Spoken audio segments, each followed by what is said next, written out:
Okay, we are live. Welcome in, everybody, to the Huddle Up podcast, presented as always by Mile High Huddle, powered by Overtime Media. I'm your host, Chad Jensen, and with me, as always, my partner in crime. You know him, you love him. He is Zack Kelberman. Zack, we've been waiting since basically week 8 of the 2019 season to finally see the demise of Joe Flacco in Denver. All the Broncos fans that have been waiting on pins and needles finally got their wish today as the Broncos waived him with a failed physical designation. I've been waiting for this day, Chad, since the trade was made. I mean, this should be a national holiday. Amidst all the bad going around the world right now, all the sickness and the sadness, this is such good news in Broncos country. It elated me just to move on from that failed experiment in Joe Flacco, free up about $10 million in the salary cap room, get that bad juju out of the locker room, and it's just one more move where it crystallizes Drew Lock as the franchise quarterback. We all knew this was coming. It was all inevitable. We've all been warning or anticipating this move. Yeah, and telling people it's going to happen sooner than later. And even though it still happened, even though it's expected, I'm still so happy. So it's a good time in Broncos country right now. I mean, we got the report from we've known for weeks it was only a matter of time, as you said, but we got the report from Kliss earlier this week. I think it was Tuesday. The report came out that he would either be traded or released by week's end with Flacco. And we knew there was it'd be a cold day and you know what if the Broncos were able to find a trade partner, just because that contract was so ridiculous. It was an albatross. No one's going to take that on for a guy like Joe Flacco. There would have been teams that would have considered it if it was Joe Flacco from a year ago. But that tape that he put on display, those 8 games as the Broncos starter, the oblivious pocket awareness, lack of mobility, and just reticence to pull the trigger. I'm sorry, that's like tier 2 backup quality at best, which is worth maybe, you saw what Jeff Driscoll got from his deal from the Broncos this week, 2 years, $5 million. That's about what Joe Flacco's performance was worth. And how about him saying he doesn't want to mentor a young quarterback? He doesn't want to mentor Drew Lock. And there's that gif going around where Lock was all pumped up and celebrating, and Flacco just walks by and moseys on by with no emotion and just lumbering forward. And that was the dichotomy between the Broncos quarterbacks. You have Flacco, this old man, and you have Drew Lock, the young hotshot. I am so happy it's Lock's era now. I am so happy the Broncos don't have to lean on those veteran Band-Aids anymore like Flacco, Case Keenum. It is really a new day in Broncos country, and this just reinforces that, and I'm so happy we have Lock as a starter. Well, you know what this episode is, Broncos country. It is the Mile High Mailbag. Zach and I are your football priests. Each and every week, we look forward to offering you the absolution and answers to your burning Broncos questions, and we're going to dive into them presently. First, just really quick, couple matters of business. Guys, make sure you're following the show on Twitter at Huddle Up Pod. Simply the best way for you to keep your finger on the pulse of what's happening with the show in real time. And while you're at it, make sure you follow the main account as well at Mile High Huddle. And then, Zach, we haven't done this for a while, but since we added a couple of new products, I'm just going to really quickly do a share screen to show our awesome audience some of the new additions to the merch store. As you can see here, you've got the regular snapback hat, football priest that you see me wearing that's available. But also we added this state of being, they're calling it a dad hat. That's fine. It's Mile High Huddle, and it's more of, as opposed to this type of hat where it's flat brim snapback, it's more like this type of a hat, right? Where it's more curved bill, and they call it a dad hat. But anyway, that's listed. As you can see, hoodies, t-shirts. Zach's got the tank tops, boys, girls, you name it. So when you guys get some time, check that out. It is another simple, easy, organic way to support the Huddle Up podcast, and all. Go ahead and put the link to the store in the comment stream. You guys can check that out at your convenience. All right, Zach, let's grab Jonathan here, who jumps in as a super chat superstar with a $15 donation. Every day. Thank you so much, the world, John. He says, this may be my last super chat for a bit because they're closing my hotel till the end of April, but still wanted to show my boys some love for the content. # football priest, # Denver Broncos for life. John, I mean, that's humbling, dude. We appreciate it. We're worried about you. We hope everything goes okay. Our hope is that, especially those hit in the hospitality side of things, whether it's restaurants, hotels, if you're involved in the airline business like Stu and different people, it's a anxious moment for everybody, right, Zach? Everyone's on pins and needles, wondering when the other shoe is going to drop. especially our listeners out in Utah who woke up on Wednesday morning to a 5.7 magnitude earthquake in Salt Lake City. So everyone's on shaky ground, pardon the pun. Okay. And especially those in the hospitality business, though, and that includes hotels, restaurants. Our hearts go out to you. Our prayers go out to you. If there's anything Zach and I can do, please reach out. Let us know. In the meantime, what we're going to do, Zach, is just keep bringing the content, try and help you guys take your mind off of what's happening, A, and B, keep you up to date on what's going on with the Broncos in real time. Yeah, Chad, for you and I, this is our escape from the coronavirus and all the madness going on. And we want to provide that for our listeners as well. We want it to be an oasis in your week, every 4 days a week, with all this going on. And Jonathan, we definitely appreciate that from the bottom of our hearts, but take care of yourself right now. Look out for number one, you and your family, make sure you're okay, and stay safe out there. We're going to keep bringing you guys the content on the regular each and every day. You're going to have a podcast to look forward to at about the 6 o'clock hour local time, Mountain Time. So in the meantime, stay safe, stay smart. If there's anything we can do, reach out to us. Let us know. We're happy to help in any way that we possibly can. All right, let's grab this question here from Chewy. He says, did y'all see what he's going to get paid at 30? Oh, wait, I grabbed the wrong one here. I'm not sure what you're talking about. Oh, Slay? Talking about Slay? No, I'm not sure what you're talking about, my friend. Chewy, we'll have to circle back to you. I'm not sure what that was. I misread that. All right, let's see what we got here. Holden Adams. These trades will help us and won't count against the compensatory picks next year. Also, if we had Prince Amukamara, since he was cut, he won't count either. That's true that trades, of course, aren't going to count toward the compensatory formula, Zach, which does make those moves by Elway all the more just top shelf. And also, yeah, anytime you sign a street free agent, and that's someone who was released from a current contract, like Joe Flacco, for example, he'll be a street free agent. Prince Amukamara, street free agent. When you sign them, they do not offset any potential losses in the compensatory formula. What I love about the trades, too, is the Broncos are getting those players, including Pro Bowl players like Boye and Jarrell Casey, at their current salary, which is below market value, as opposed to signing a DJ Reader off the open market and you're paying him what market value is or above market value. So that's why John Elway is as shrewd as they come, and that's why I was warning Broncos country, stay patient, don't freak out. There's moves coming, and they got 2 Pro Bowlers for a 4th-round pick and a 7th-round pick. That is an excellent job and an excellent haul so far going into the draft next month.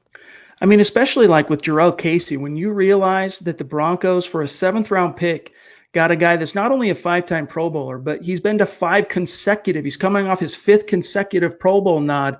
I mean, it's whatever John Elway did, that silver tongue, talking that GM over there in Tennessee into making that move, he deserves some plaudits for that. Yep. Brian says, if the Denver Broncos get rid of Derek Wolfe, who is the next Wolf-type player? And to be honest with you, Chad and Zach, and yes, I do respect you guys for everything you do, and go Broncos. Well, we appreciate you, brother. Zach, I don't know that the Broncos have another Wolf-like guy currently on the roster. So if Wolf goes, and you're losing not just what he does on the field, of course, when he's healthy, Zach, but you're also losing that energy, that, also his persona of saying whatever's on his mind, doesn't bend the truth ever, tells you as it is, like it is, each and every time. That'll be walking out the door potentially.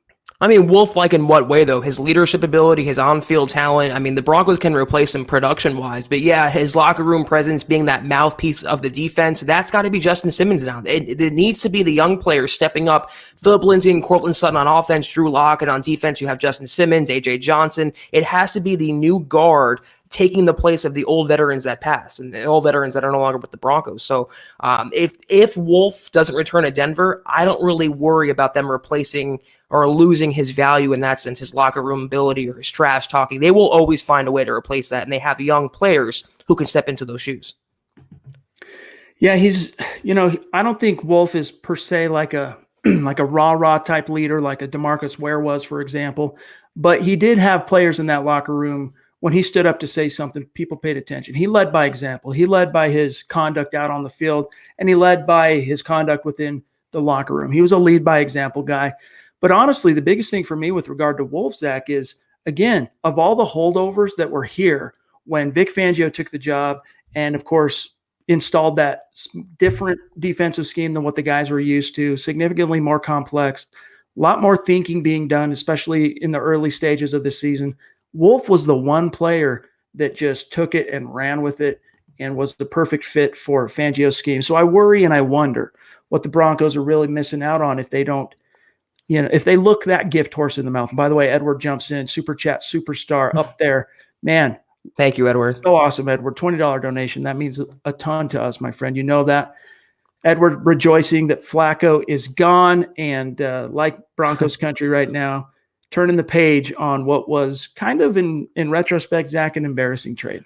I mean, look at that, though. All caps, 5 exclamation points. Like, that's Broncos country is literally elated right now that Flacco was gone. It should just go to show you that he was just a failed experiment that never should have happened. But this day will always live in infamy in a good way for the Broncos amid everything else going on. They finally got rid of that albatross in many ways in Joe Flacco. Ariel jumps in, $5 donation, super chat, superstar. What's up, guys? When Drew Lock slapped Flacco's behind after his first career win, that was the day Joe was long gone for me. Hashtag exercise my Flacco demons. Love it. Yeah, I mean, that GIF is still going around on social media. And it's, I think it's a nice little snapshot of just what kind of guy Joe Flacco is, or at least how he is toward the guys lower on the depth chart or anyone he perceived to be as a threat. Would have been really easy for him in his peripheral to kind of see Lock coming and put his hand up and go, yeah, buddy. Right. But no, I'm not going to reinforce this positivity and what's going on. Got to get that juju, that energy out. And thankfully the Broncos finally pulled the trigger and did just that. From the moment he arrived, Chad, from what he said, he was just this emotional vampire, just sucking the wind and the life out of Denver with his play on the field or his comments off the field. Or it would have given nothing for him to just open his hand out and extend to Drew Lock and just say, nice job. It would have given nothing to say that. He was on IR. He wasn't going to play again. He was still getting paid. And you have your young backup performing well. You're all playing for the same team. Like I mentioned at the top of the podcast tonight, it's a dichotomy that showed between Flacco and Drew Lock. And I am so happy we have a Lock under center now for the future. I mean, could you imagine Joe Flacco on the sidelines rapping, with the cameras on him? Like, that would be the most awkward thing in the world to witness. That's Chris, a scary thought. Chris jumps in on YouTube. He says, Todd Gurley and Prince Amukamara next. I wouldn't sleep on either as a possibility. God. We've been getting reports, Zach, for 3-4 weeks now that the Broncos are looking at the running back market, could be looking at a starter type to sign and play next to Phillip Lindsay as Phillip Lindsay 1A and this one 1B, etc.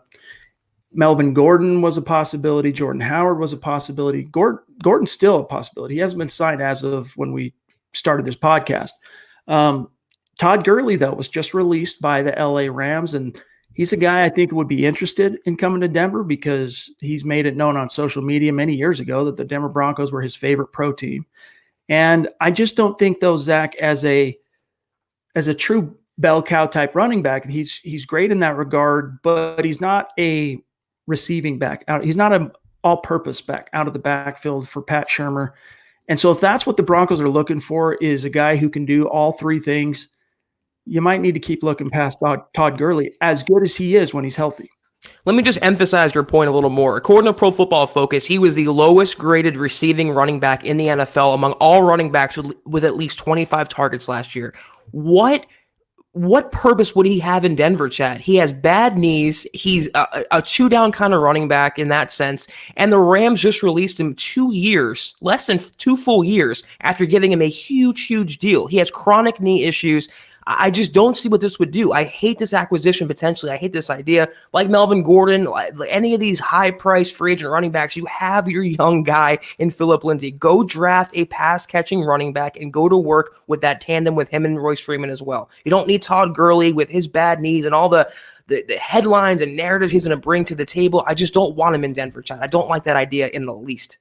Yeah, if you're going to add a running back, do so on day 3 of the draft. Do so through the college free agent ranks. I'm with you. Many. However, just seeing the way this potentially could end up going from the rumors and the buzz of those 2 running backs, if pushed into a corner, push comes to shove, Zach, Melvin Gordon or Todd Gurley for the Denver Broncos, who would you take? Who would you prefer? I guess Melvin Gordon, because he has working knees. I mean, Todd Gurley is bone on bone. It's chronic knee problems. Why would the Broncos want to bring that in for him to get hurt again? And he's not going to be cheap either. Even though the Rams just cut him, he is not going to come cheap. He's going to be at least $10 million a year, $11 million a year. He's going to be expensive for that 1 year rental. And all he's going to do, same thing with Melvin Gordon, is take away touches from Phillip Lindsay. He needs to be the guy, the one, not the 1A, the one in this offense. Justin Ansell jumps in on Super Chat. We appreciate you, Justin. Thank you. That means a ton to us, my friend. And let me grab this one. This is true. For those of you who've been listening to the show, when the trade was originally broken as a news story, and this is, I believe, January of 2019 is when we first heard wind that this was happening. Zach was not a fan of that move. And I was one of those that I was like, well, it's not exactly awe-inspiring, confidence-inspiring, but I was like, I talked myself, I put on the orange-colored glasses and talked myself into, hey, man, in a West Coast offense, we've seen what Flacco can do. Going back to 2012 or whatever, or what was it, 2014 with Gary Kubiak. I'm mixing up the years now. Either way, when he had his career season with Gary Kubiak, and maybe they can recapitulate that with Rich Scangarello, but it was fool's gold, Zach. You were right on that out of the gates. I take no pleasure in being right, though, Chad, because we had to suffer through 8 starts to Joe Flacco. We can be happy that it's over with, it's in the rearview mirror, and the Broncos, it's a double whammy of a good fortune. Not only they move on from Flacco, they finally have their young franchise quarterback in place. So I'm just happy there's no more Band-Aids, no Keenums, no Flaccos. It's Drew Lock's time. The patron saint of the Huddle Up podcast himself, Stu McPeak, jumping in from the top rope on Super Chat. Bye-bye, Flacco, he says. Thank you, Stu. Thank you, Stu. Appreciate all caps too. Your consistent support. We love you, and stay safe up in the friendly skies of this great country. Justin, here's his question. Finally got you on YouTube. Thanks, guys. What's the feeling behind Prince Amukamara, Wolf, and or Harris coming back? I think Amukamara, Zach, is still very much in the pipeline. And the farther they get into the second wave of free agency and then the third wave without movement coming, especially on Wolf, I think it bodes well for a potential return. Yeah. I still think Shelby Harris is going to end up finding more money out there, even as a second wave guy, than the Broncos are going to be willing to pay him, and especially in the wake of the Jarrell Casey acquisition, because his cap number, Casey, for 2020 is 13 million. So the Broncos can't afford to have 2 defensive interior guys making upwards of double-digit millions. So, and that still could be, Zach, what Harris approaches on the open market. I doubt it now, but it's still a possibility. Whereas I think Wolf and Amukamara, they're still in the pipeline for Denver. Yeah, I'm with you. I think Shelby Harris ultimately will get about $9 million a year, maybe 9.5, whereas the Broncos might be able to get Derek Wolf back at about 7.5, 8. I think that's a big difference. It might not seem like a lot, but $1.5, $2 million bucks, the Broncos can have that money to play around with. To me, Wolf is still more likely to come back. And as I wrote on Twitter, every day that goes by, it increases the odds. His value drops lower. The thing with Amukamara, though, I still think it could happen. It's just a no-brainer, but I feel if the Broncos wanted him by now, Chad, they would have signed him by now. They had about a month. He was cut from the Bears. He had no waiting period. They could have signed him right away. I don't know if it's money, disinterest. I don't know what's going on. They need one more cornerback, and Amukamara fits the bill perfectly. I just feel like they would have signed him by now if they really wanted him. Could be, and it could simply just be that he was asking for more up front, coming off a season in which he made about $9 million for the Chicago Bears. He's asking for more up front than they were ever going to be willing to pay. So they're just letting reality sink in a little bit more. Could be an explanation, but I'm with you. I mean, you do have to wonder why, if it hasn't happened up to this point, is it going to happen with Prince and the Broncos? Right. Jordan says, by the way, but guys, it's not Flacco's fault. Remember, hearkening back, Zach, to last fall when there were quite a few excuse makers for Flacco wringing their hands over the Broncos' 0-4 start, 2-6 start, ultimately, with Flacco at the helm, blaming Garrett Bowles, blaming no Juwan James, blaming Elijah Wilkinson, and everything in between. But from that point on, honestly, that's one of the reasons why I got a lot of flack on the articles at milehighhuddle.com from commenters that I was too negative on Flacco. And I think part of that was I did expect more from him. I think even as bad as he was, Zach, I don't think I think it's fair to say not many people saw him being that bad. I mean, I did. that was a massive drop-off, dude. Just from the Flacco that he was the 7 games he started in Baltimore the year before to that 8 games in Denver, that was a massive drop-off, dude.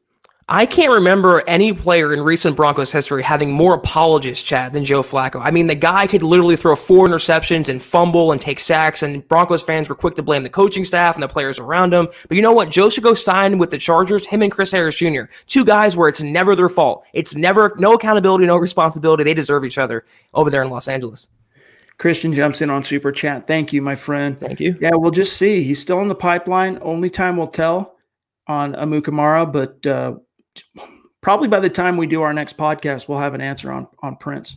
Discount Audio and Wheels. D.A. Dub jumps in. $5 donation. Appreciate you, D.A. Dub. Bye, Flacco. Don't let the door hit you. And Chris Harris, thanks for balling for us for 9 years, but can't wait for Sutton or hope Ruggs burns you twice a year. And, you know, the Broncos put out a nice statement about Chris Harris Jr. today that I thought was classy.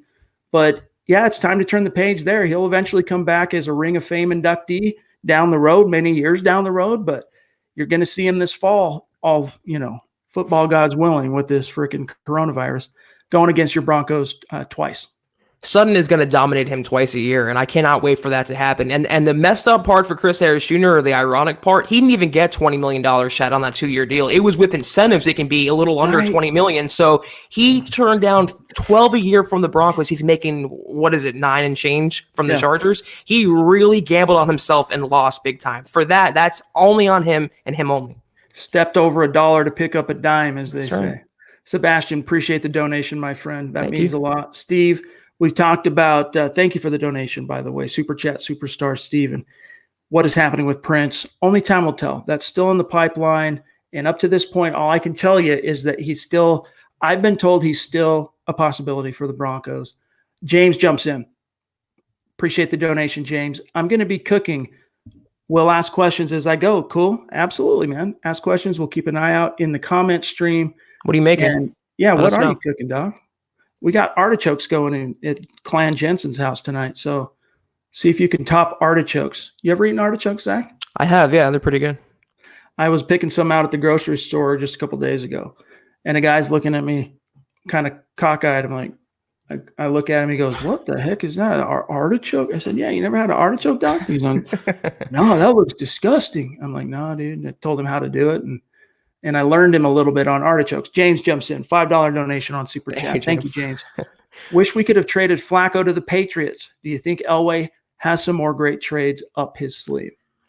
You never know with Elway. I mean, Elway's been a trade demon the last freaking 2-3 years. He's really done a lot more on the trade market, as much on the trade market as he's done arguably in free agency. You can't rule it out, but I haven't heard anything directly, Zach.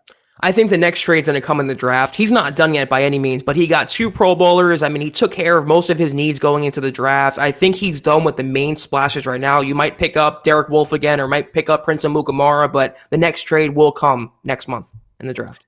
Sleek Tro says, "I've heard that the Broncos' backup quarterback is Jeff Driscoll. Yes, they signed him Tuesday, 2 years, $5 million. What do you think of this?" Zach, my opinion on Jeff Driscoll is he's almost the perfect backup for Drew Lock. He's got just enough NFL experience where he can be a resource for Lock in terms of mentorship.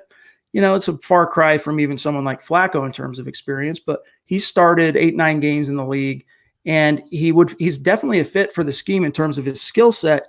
And he's not going to be that threat in any way, shape, or form to Lock standing as the guy. Not that you have to worry about Lock's, ego being super sensitive, but still, there's going to be no question who the guy is in that locker room. Perfectly said, Chad. What I like about him was what I wrote on Twitter. He's experienced but nondescript. He's just an average backup quarterback who's been hanging around the league. He's had some starts. He's a little better version of a Brandon Allen, and that's what I wanted the Broncos to have behind Drew Lock. No one that's going to take away reps from him. No one's going to cause a quarterback controversy or a competition. And also, as a bonus, he has a little wiggle in his game, Chad. He can run a little bit, too. He's a dual threat guy in that sense. So it's obvious what Pat Shurmur likes in his offense. They have 2 mobile quarterbacks now, as opposed to having Drew Lock and a literal statue in Joe Flacco.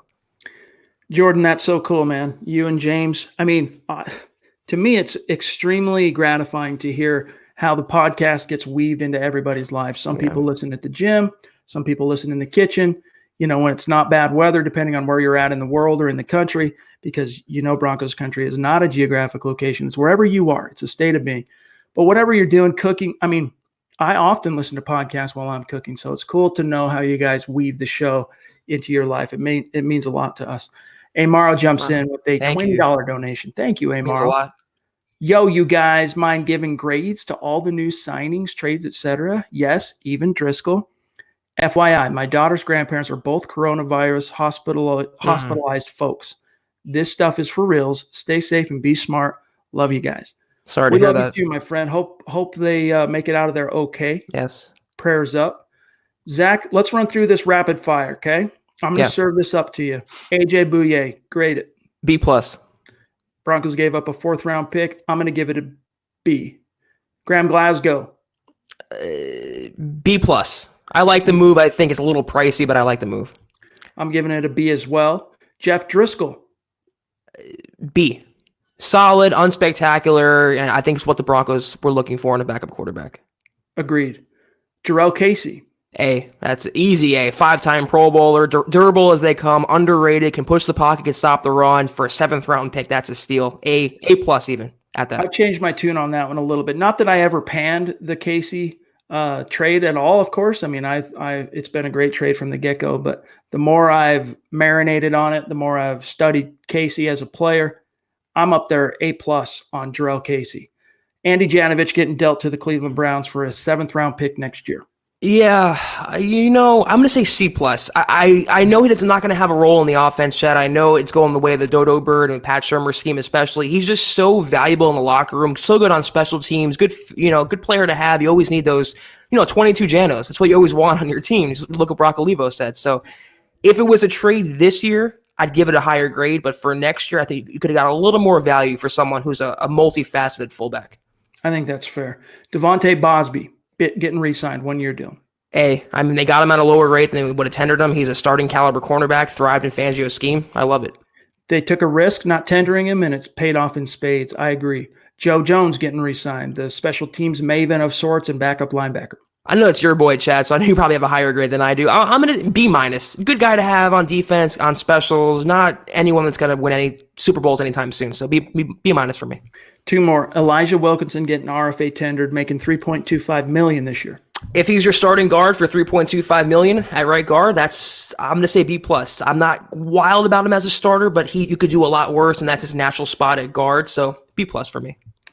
Seeing what the going rate is for even the most average starting right guards right now when they go out on the open market, I'm going to give it an A. Getting him in there, $3.25 million.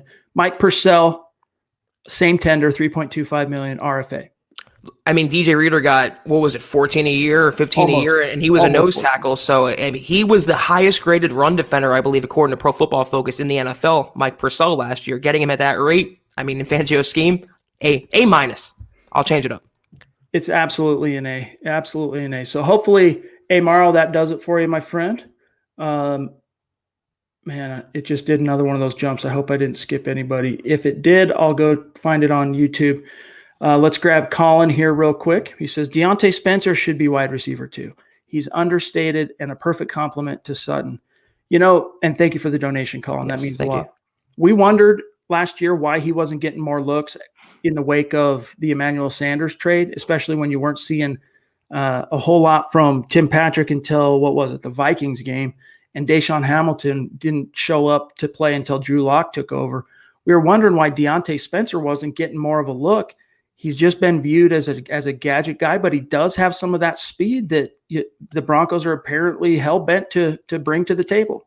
You can't ever have too many weapons, especially for a young gunslinging quarterback like Drew Lock. But if he was going to be the wide receiver too, the Broncos would have given him more looks last year. And it's the same coaching staff for the most part. I can't blame Scangarello.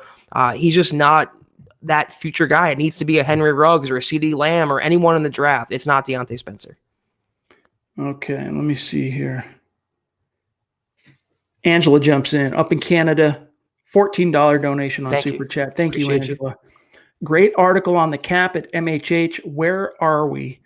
End of the day today. So based on the research that Bob Morris has done, our capologist at MHH, and again, he does impeccable research before he publishes anything. To the best of our knowledge, and this includes the cap that was freed up by releasing Joe Flacco, the Broncos are sitting right around $23 million in cap right now. However, you got to earmark $9.9 million. So let's just say $10 million of that, Zach, for your draft class in a month and a half's time. So in real dollars, I mean, there's different things that they can do, but I would say you got about $15 million to work with right now. And the rainy day money as well, Chad, for a contract extension, for an injury, to sign a replacement player. You have to have some money set aside. If it was me though, I'd cut Jeff Hireman today and pick up another $4 million. That's just what I would do. There's ways the Broncos can finesse more money out of the salary cap, but right now they have to kind of think about pumping the brakes just a little bit. Okay, guys, I'm going to read off these super chats that the comment stream just jumped past. And thank you guys, each and every one of you. We love you. We appreciate you. Thank you for supporting the show like you do. Of course, Christy jumped in, as always, so consistent, so outgoing in her support of the show, and such a passionate Broncos fan. She says, hope you guys are doing good. I'm just happy Flacco is flying, and Zach, indeed, he is flying the coop. Thank God. It's a long time coming. It's a very good day in Broncos country. Flippant Booch also jumped in with a donation on Super Chat. Thank you, Flippant. Thank you. His comment is, collaborate with Perna and Will for the culture. Well, what's funny is most of you who are OGs on MHH, you know this. I used to do a podcast with Brandon Perna. Brandon Perna used to work at Mile High Huddle. We partnered up when I first started MHH back in 2014, halfway through the year, the actual calendar year of 2014. So Brandon was on staff at MHH for about 2 years. And then Will came on staff not much longer after Brandon left. And Will was one of my right-hand guys, helped me cover news. He was one of the co-hosts, as many of you know. He was actually the co-host before Zach. Will departed, went to work with Brandon exclusively over at That's Good Sports. And that's when the perfect timing, it worked out for Zach and I to join forces. But we love those guys. And maybe, who knows, someday the football gods will put us together and we'll do a collaboration, Zach. Nice crossover episode for Broncos fans. It'd be interesting for sure. Joseph Semadeni jumps in. Appreciate you, brother. $15 donation. Wow, thank you, Joseph. Means a lot. He says, how would Clay Matthews fit in our scheme? And when can we expect our next signing? Checking in again from North Dakota, hashtag Broncos country. And I'm going to add a hashtag there, Joseph, state of being. Clay Matthews, I think you could do worse, Zach, in terms of finding a depth rush linebacker, but I doubt he's looking to come to a place like Denver where he's for sure the number 3 guy to take the field. Again, who are you going to ask to sit if you want to play Clay Matthews? You're going to ask Vaughn to sit, or you're going to ask Chubb to sit? I don't get it. They have young backup rushers. They have Malik Reed. They have Justin Hollins. They can sign a Tattoo back for what would way less than what Matthews would bring to the table. At 34, I don't want to spend money on a backup. I don't want a backup at receiver. I don't want a backup at running back. That money should go to younger players and players that deserve it. Clay Matthews, he doesn't probably want to come to Denver for the same reasons Chad just laid out. I don't want him to come there. He offers nothing that Vaughn or Chubb can't do already. Amen to that. And Joseph, what you're asking about when we can expect the next signing, I mean, you're right in the pocket. You're right in the window right now where anything can drop at any given second. The Broncos are still, I checked in with a few people today, they're still actively working the market, looking for those second wave to third wave value signings, and they will come. Again, thanks, Joseph, for the donation. Glenn Hauser also jumped in, and it skipped him, so we can't vault your card, your Super Chat card. Apologies on that.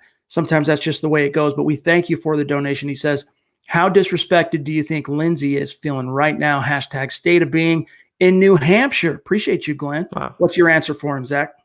He thrived off disrespect. You're talking about an undrafted free agent who was the 6th-string running back in training camp his rookie year, and he battled his way up the depth chart, and now he's the player that he is. So having a chip on his shoulder is so familiar for Phillip Lindsay.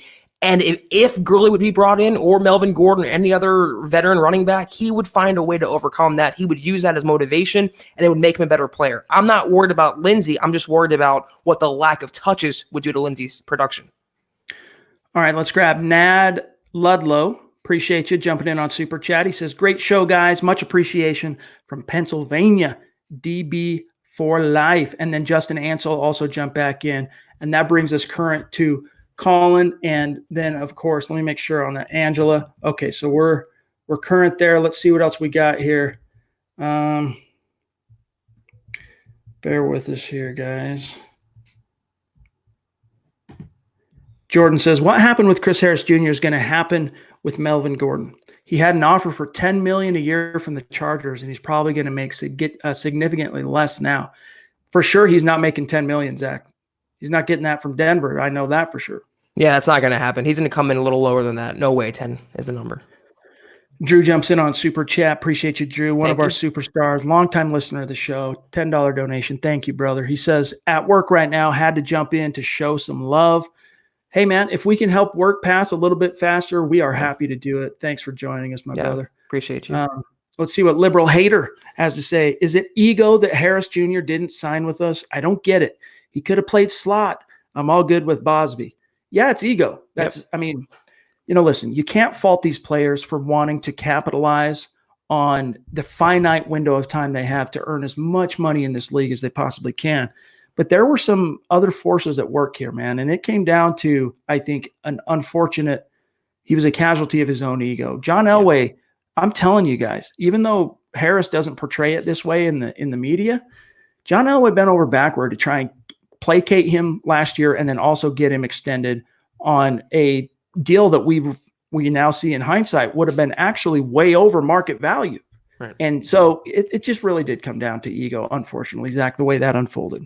Ego and pride, and it's the same thing he was doing, Chris Harris Jr. last season, is blaming everyone else and pointing the finger at everyone else and not taking accountability. The Broncos were more than fair to Chris Harris Jr. They did not have to give him a bump in salary last year. They did not have to give him a new contract offer for $36 over 3 years. They took care of him as best they could. No one forced him to sign his last deal either, back in 2014, whatever it was. No one forced him to do that. He did that. He also gambled on himself this period, this offseason, recently, and he lost massively.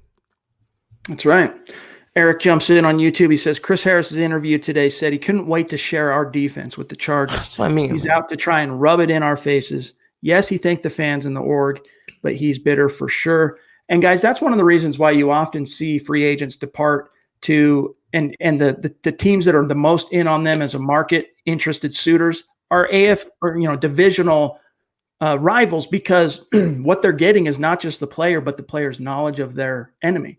And that's something that Harris is going to be able to oblige with the Chargers. Ron Dub jumps in on Super Chat. Thank you, Ron. Thank you. Appreciate you, bro. He says, hey, guys, did you see the Slay contract? I'm glad we didn't sign him.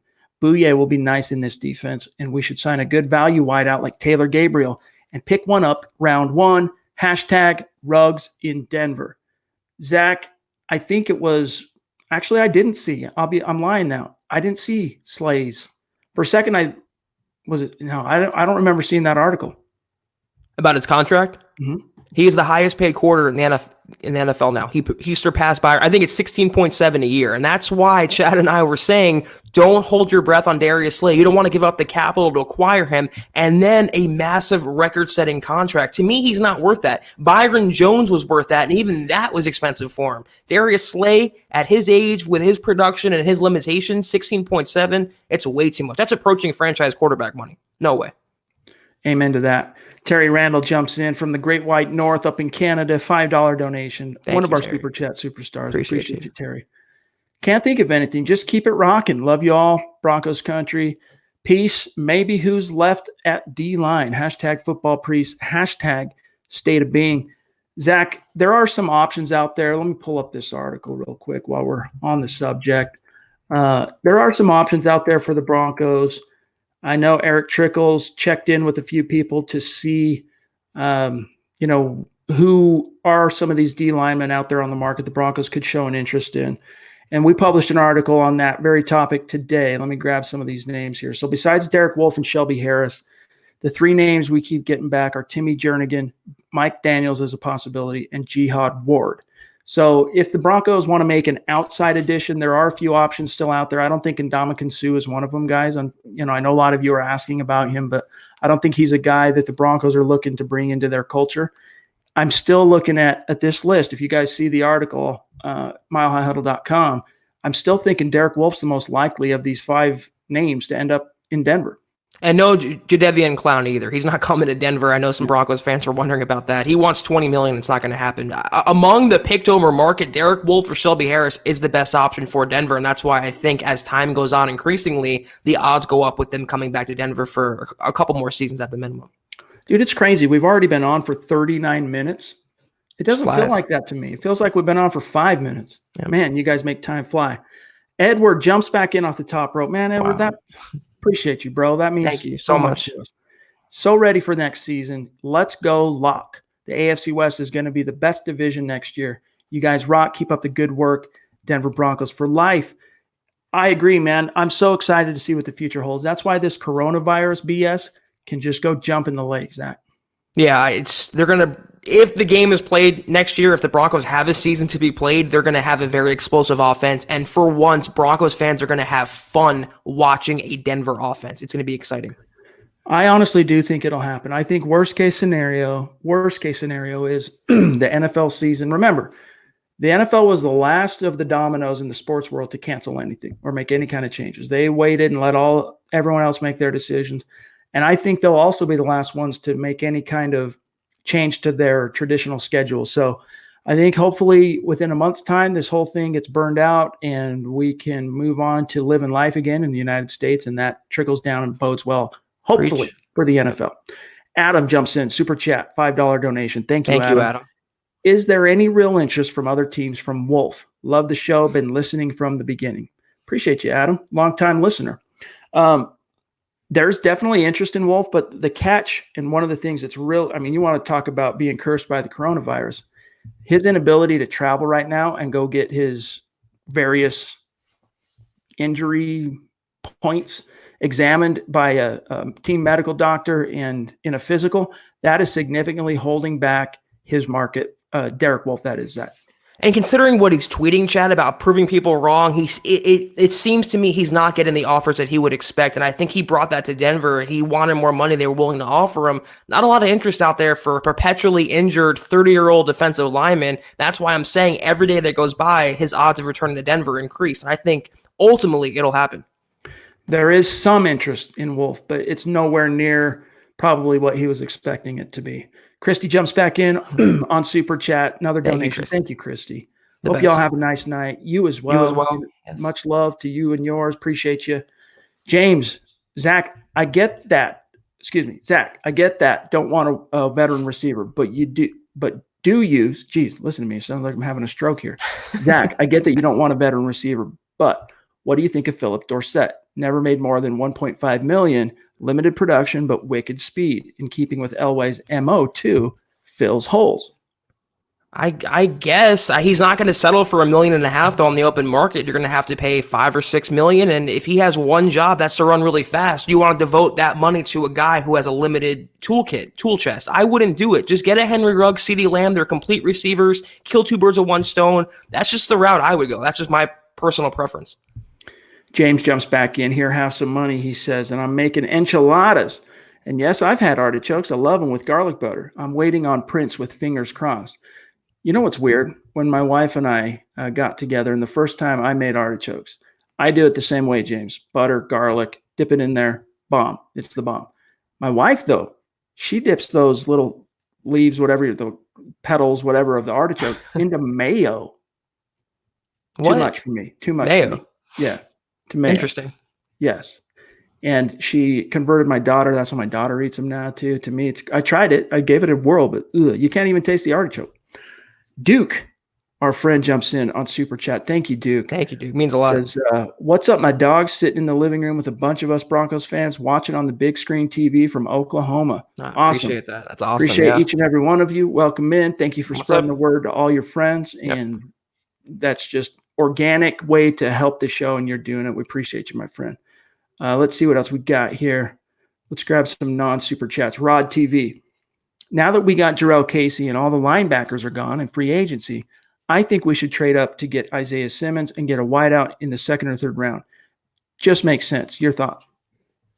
To me, Zach, that would all come down to what the cost is. Right. Now, you've got 3 third-round picks currently, a second and a first. So 5 picks in the top 100. If it was only like if he fell to like the top 10, let's say he fell toward the 10 range, and all it took was a third round pick to move up and grab Isaiah Simmons, I'm doing that all day, twice on Sunday. But if it involved giving up a next year first rounder and a third rounder this year, it just gets too rich for my blood. Yeah, I mean, I was going to say, depending on where they have to trade up to get him, though. I mean, if you want a receiver in the second or third round, you might have to give up a second or third round pick to move up for Simmons. So ultimately, I don't think it's too realistic. He's going to probably go in the top 7 or 8 picks, and the Broncos just have too many holes to fill to trade up for a linebacker. As good as he is, he's not a franchise quarterback. You don't mortgage the future or sell the farm for that guy. I just think they're going to hold where they are at 15. Appreciate you, Shane. Flippant still hitting on the teaming up with the That's Good Sports guys. Maybe someday I'll hit up Brent. I'll text him and see if we can't work something out here. Peyton, hey, Zach and Chad, do you think that Logan Ryan would still be a possibility? Yes, he's still out there. He's still on the market, although I do think he'll end up commanding a bit more than the Broncos are going to be willing to pay. However, you could do a lot worse for a slot corner than Logan Ryan, and he could also play outside. I think it's still a possibility, just a slim one, Zach. Well, he said he wants to make at least what he made in Tennessee last year, which was $10 million, and the Broncos are not going to pay another 10 for another cornerback. They need another guy, but Mukamara would be about 7 or 8 or 6 or so. That's a better option for Denver. They can't afford to allocate that much money at one spot. Larry, I haven't heard any other team specifically. I'm sure there are teams that have shown interest in Mukamara, but Zach, I haven't heard or been told from anybody a specific team. But if I do, we'll let you know. We'll tweet it out. Or, as you know, you can always DM us on social media, and we will respond. Which is kind of an indictment as well, Chad. If no other team is showing interest in him, it's not just the Broncos. So maybe there's something going on behind the scenes. Maybe there's a medical issue, and they can't take physicals right now. So more will come out as time goes on. Cody has been extremely persistent with this question in the comment stream. Let's tackle it. How about trading a third for J.J. Watt? You can never put anything past old Bill O'Brien. That has been proven. However, I think even that would be pushing the boundaries of the plausible for the Denver Broncos. I can't believe I'm even entertaining this right now. I mean, even if they traded for a third-round pick, you have to take on his contract, and you're still paying Von Miller. You're going to have to pay Bradley Chubb down the road. It's just not feasible. As good as he would be, it's just, even for a third-round pick, even with Bill O'Brien calling the shots, not going to happen. All right, Nick, we'll give you some love on this mock draft. And for what it's worth, you guys, I don't often respond when you guys tag me on social media with your mock drafts. I get burnt out on it. I see them so much. It's no offense to you guys. I think it's great. Everyone do a mock draft, do it as much as you like, especially where we're all freaking cooped up in our houses right now. Whatever helps you get through it, by all means. But if you don't see me jumping on it, it's just because I get burned out on those really quick. But he says, been doing mock drafts all week on the Draft Network and just had my favorite one. I'd be thrilled if the draft played out like this. Zach, Javon Kinlaw in the first, Jalen Reagor in the second, third round, the linebacker Willie Gay, the center, Tyler Biadasz, the wideout, KJ Hill, followed by Michael Ojemudia. I don't know how you pronounce that. What are your thoughts, Zach? I like it. I just don't think it's Reagor's going to be there at second round. I don't think the lineman's going to be there at the fourth round. I mean, that would be a great haul. I have no problem with Kinlaw in the first round, but is he going to be there at 15? There's too many variables to answer this question, but overall, though, I like the haul. I would not mind it at all. Dennis jumps in on Super Chat. Appreciate you, Dennis. Thank you, man. Dennis. Listening from Middletown, Ohio. Hashtag State of Bing, baby. Justin jumps in. The man whom we all know bleeds Broncos. Appreciate you, Justin. He says, I don't know if you got my other Super Chat, walking my Husky. Ooh, I'll double check that, my friend. But Gurley wants to go to Atlanta or Miami. Don't worry, Zach. LOL. Got my hoodie. Whoop, whoop. Right on, dude. You got to send us a selfie, and we will vault that. Let me see, Justin. Oh, yeah, I do see that. He said, don't worry.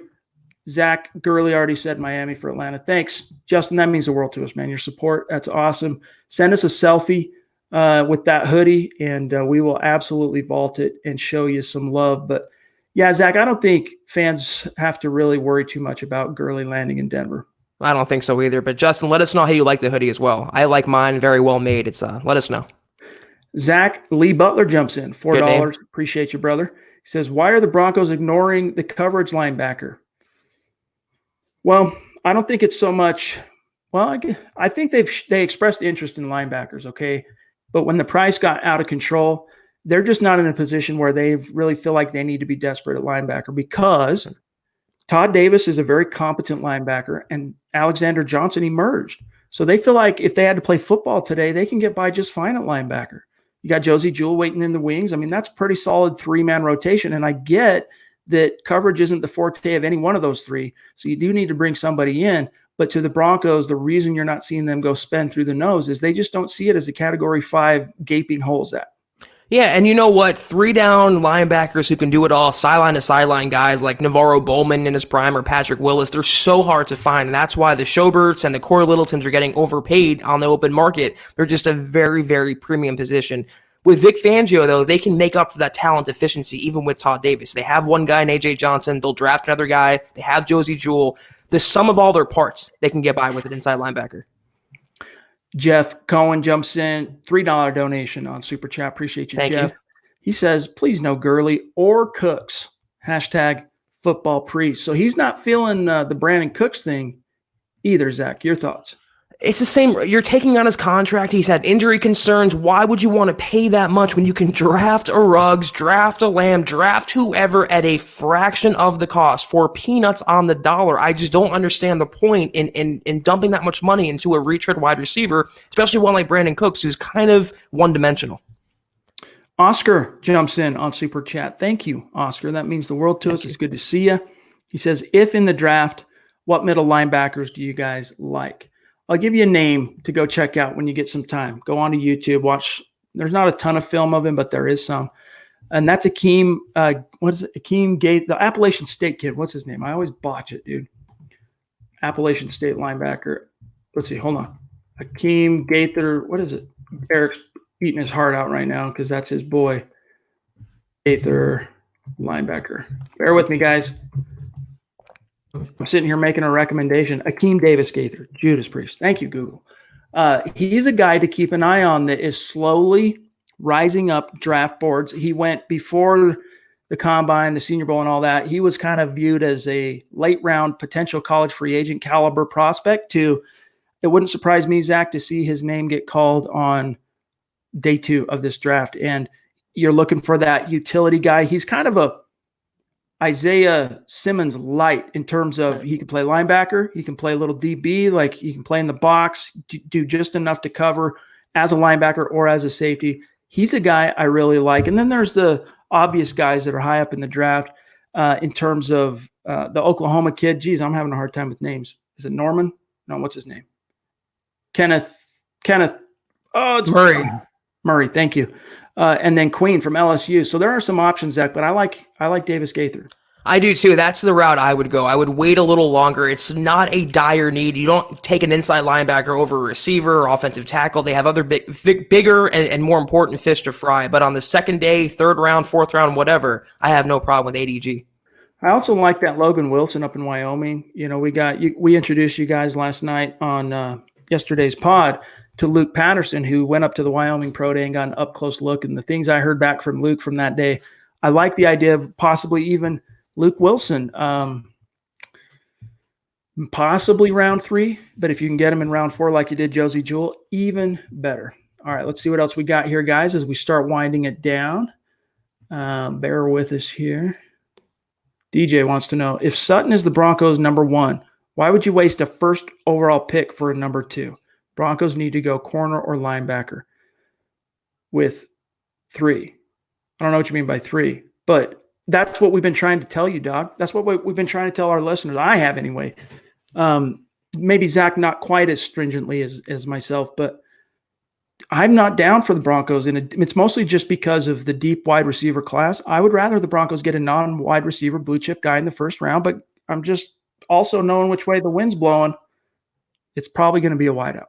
I mean, either way, though, whether it's a tackle like a Wirfs or Becton or a wide receiver like Ruggs or Lamb, it's a win-win for Denver. They need both those spots desperately to be filled, and they're going to come away at 15 or wherever they pick in the first round, filling one of those holes.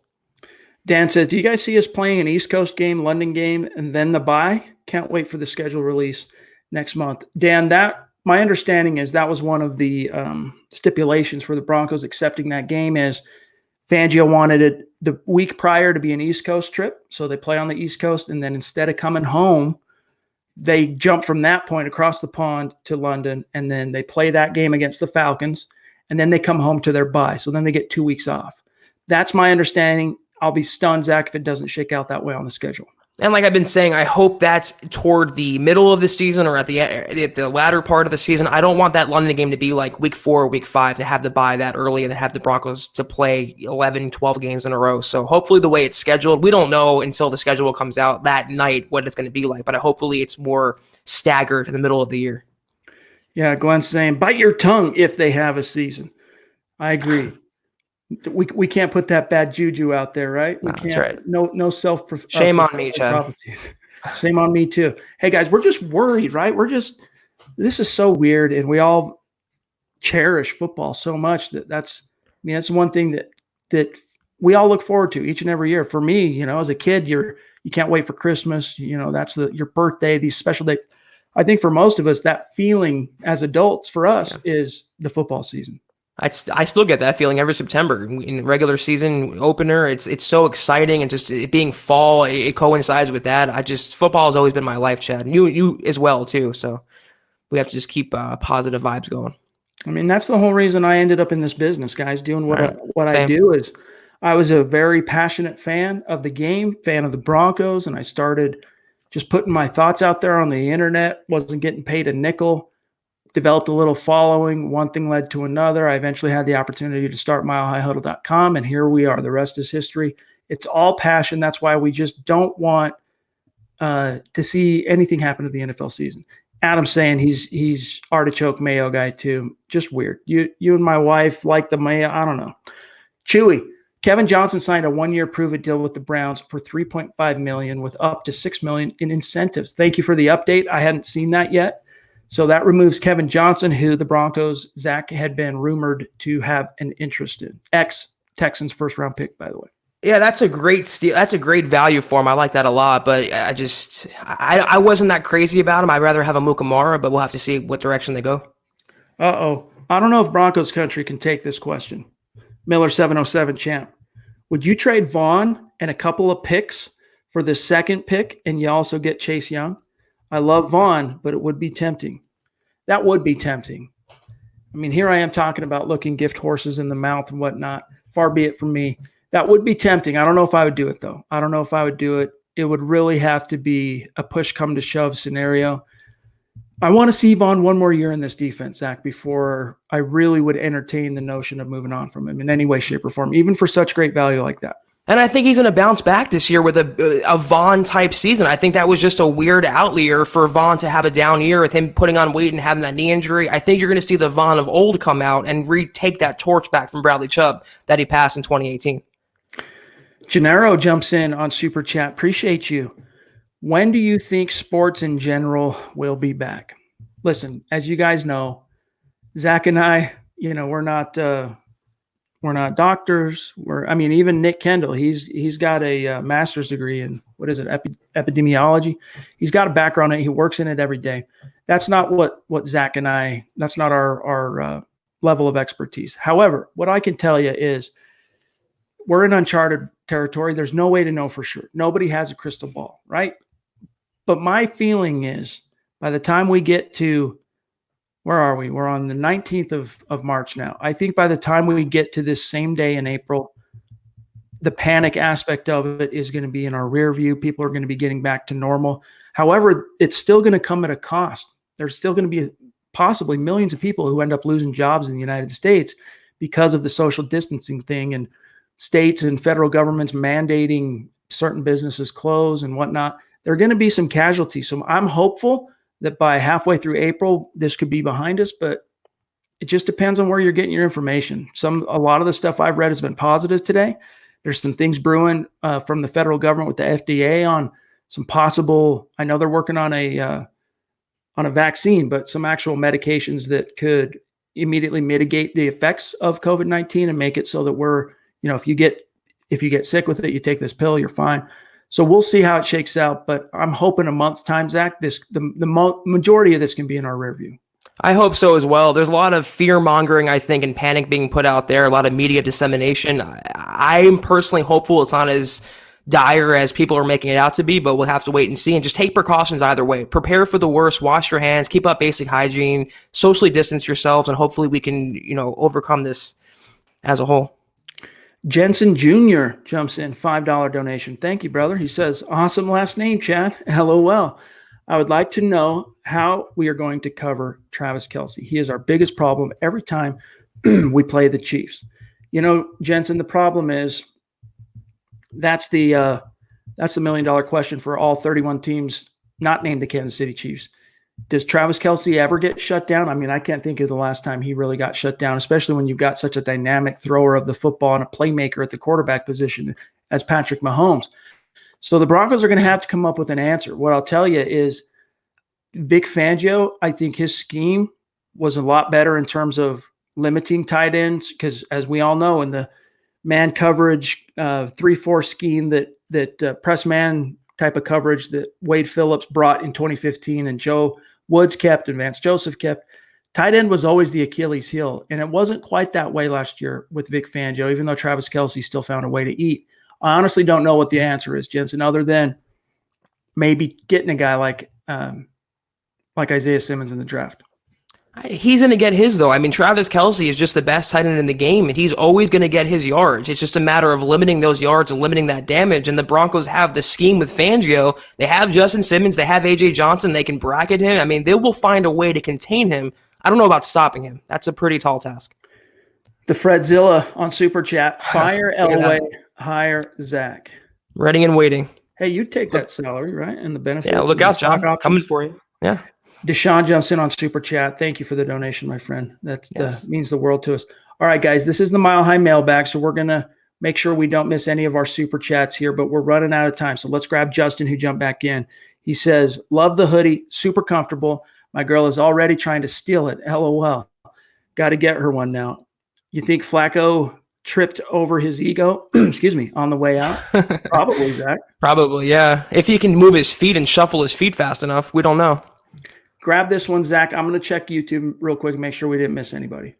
All right, Justin wants to know, $10 donation. Thank you a lot, Justin. We very much appreciate that. He says, this pandemic has me working late, so I've been under a rock for this free agency. Can you give me the inside scoop for the less headline signings? Did they sign Bosby or Wolf yet? Cap left. They did not sign Derek Wolf. They re-signed Devontae Bosby for a lower salary.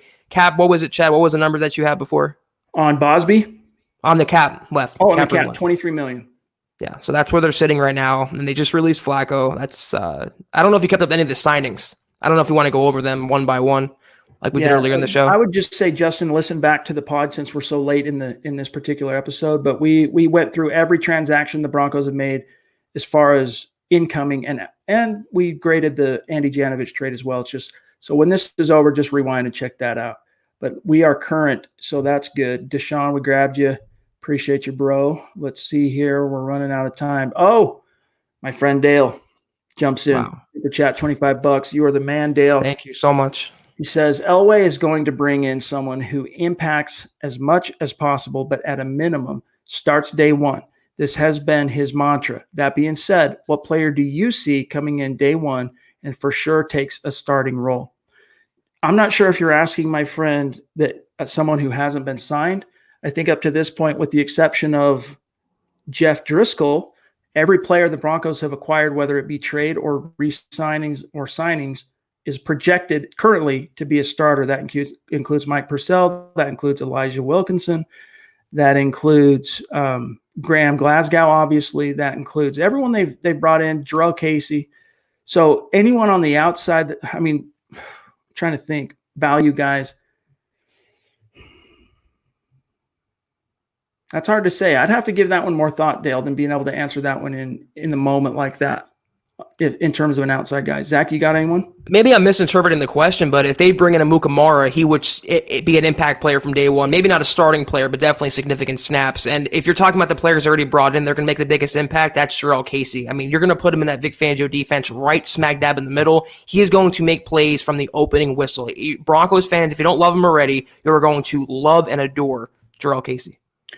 Yeah, and that's completely true, though, too, Dale, is that, John Elway, in terms of free agency, he's made some big A-list blockbuster acquisitions from Peyton Manning to DeMarcus Ware to Aqib Talib. You name it. You can go down the list. But arguably, he's been just as good at the second and third wave, finding guys that go on to not only be starters, as you talk about, but in some cases, in many cases, Pro Bowlers. So that's his specialty. Cottonmouth 78, $5 donation. Appreciate you, brother. Says, do you guys think the Broncos will make a play for Todd Gurley? We talked about it earlier in the show in case you might have missed it, but we really don't see that happening. He's not a pass catcher, and if you're looking for an addition right now in the running back stable for Pat Shurmur, you need a guy who can catch passes. God, I hope it doesn't happen. I really do. Same here. And Edward, thanks again, bro. You know we love you. Yes. We appreciate you. All right, let me make sure. James jumping in one last time. Kelsey and Gronk both got locked down by TJ Ward. I don't know about locked down, James. There were a couple games there where, especially against the Chiefs, where they ate a little bit. And especially if you go back to the AFC Championship game in the 2015 season, they limited Gronk pretty solidly, but late in that game, they just couldn't contain him. That final drive the Patriots had, I don't know if you guys can remember back. It's been a minute now. But that final drive, Tom Brady had that 30-yard bomb down the right seam on 4th and 10 or 4th and whatever. It was 4th and a mile. And he hits him in double coverage. And then, of course, he catches the touchdown a play or two later.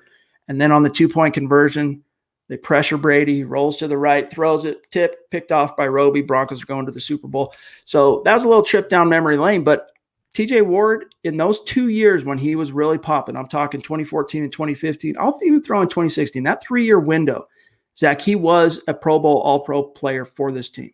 And then it's just that recency bias where Broncos fans forget how bad he was in his last year. So, I mean, he was a good player in the beginning, but he kind of wore down as time went on. They just need that type of center fielder, though, and I think they have that in Justin Simmons now. Like I talked about, bracketing a tight end like Gronkowski or Kelsey or anyone in the NFL with a safety and a linebacker, I think is the best way in a Vic Fangio defense to contain them. Love it, Kathy. The answer to Kelsey is to pancake his ass. Then he's done for the season. Pretty much. All right, guys, listen, you guys have made this an enjoyable, as always, Mile High Mailbag for Zach and I, for your football priests. We appreciate each and every one of you for joining us. It's a mile high salute to each and every Super Chat superstar that chipped in today and is helping to support the channel, supporting the show. It all goes a long way. We can stretch that a long ways. So we appreciate you guys. Here's what happens next. Zach and I are off, of course. Tomorrow is Friday. We're off. But Eric Trickle and the Dove Valley Deep Divers will be doing a pod. I think Lance is out of commission for Friday and Saturday's show. I'm doing one of them. I think it's Saturday. I think I'm going to join Eric on his episode Saturday because Lance is tied up. So you guys will get a chance to at least hear from me. Zach, if you're not doing anything, I'm sure Eric would want you to have, invite you on as well. So we'll see what Saturday brings. But otherwise, that's awesome, Justin. I have the Blu-ray, by the way. I still watch that too every once in a blue moon.